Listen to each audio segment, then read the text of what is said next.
বিসমিল্লাহির রহমানির রহিম। আসসালামু আলাইকুম।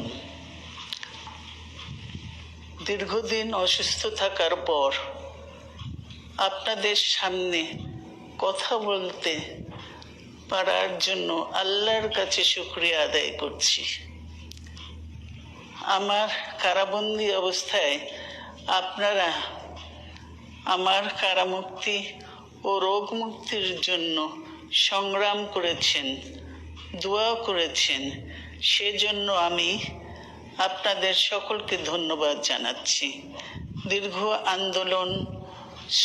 দীর্ঘ আন্দোলন সংগ্রাম ও ত্যাগের মধ্য দিয়ে আমরা ফ্যাসিবাদী অবৈধ সরকারের কাছ থেকে মুক্তি পেয়েছি।